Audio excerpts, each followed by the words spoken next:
আমি এখন রাতের বেলা মাংস ভিজিয়েছি, মাংস ভিজানোর পরে গরুর মাংস এখন আমি এগুলো ক্লিন করে কেটে কুটে ক্লিন করতেছি। একটু ভিন্ন স্বাদের মাংস রান্না করব, দেখি কেমন হয়, আপনারাও দেখতে থাকুন। আর এখানে আমি পেঁয়াজ, রসুন, আদা সব কিছু একসাথে মিক্স করে কেটে কুটে নিয়েছি। মিক্স করে এখন এখানে আমি আমার শুকনো মরিচ দিব, তারপরে ব্লেন্ড করে নিব। দিয়ে দিব 1 চা চামচ পরিমাণ মৌরি, মিষ্টি জিরা, দিয়ে দিব কয়টা মেথি। এখন আমি সব কিছু ধুয়ে তারপরে ব্লেন্ড করে নিব।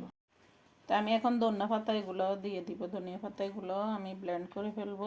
এই যে এগুলো একটু ভেঙে নিয়েছি, এখন এর সাথে দিয়ে দিব ধনিয়া পাতাগুলো, দিয়ে দিলাম। এখন ব্লেন্ড করে নিব। আমি এখানে 10 থেকে 12 চা চামচ নিয়েছি।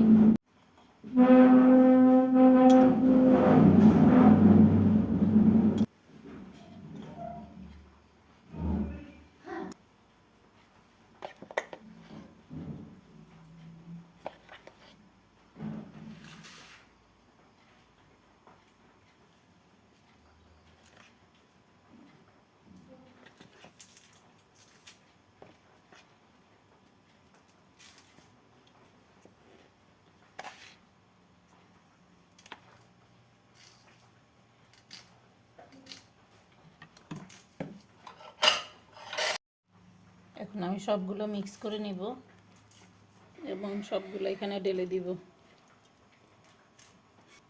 দিয়ে দিব 1 থেকে 1.5 চা চামচ সয়া সস। মেখে নিব এখন হাত দিয়ে।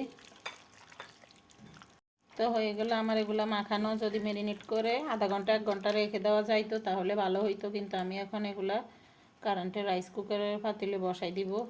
আস্তে আস্তে হতে থাকবে, হওয়ার পরে আবার আপনাদের সাথে দেখা হবে। আল্লাহ হাফেজ। তো এই যে আমার মাংসটা প্রায় হয়ে আসছে। আমি আর এখান থেকে আগ থেকে মাঝখান দিয়ে একটু ভিডিও নিই নাই, ব্যস্ত ছিলাম। একটা জিনিস কি খেয়াল করছেন, আমি একটা জিনিস দিই নাই। কি দিই নাই? গরম মশলা দিই নাই। গরম মশলা আগে দিই নাই, আমি পরে দিব গরম মশলার পাউডার, আমার হাতে বানানো। তো এখন দিয়ে দিচ্ছি, সেটা দিয়ে দিলাম। আর একটা জিনিস দিব আমি এখানে, আমি টমেটো দিই নাই। আমি দিব কি কয়েক দানা তেঁতুলের তেঁতুল দিব, আমি এখানে ভিজিয়ে রাখছি, পরে দিয়ে দিব। এগুলো আর একটু হোক।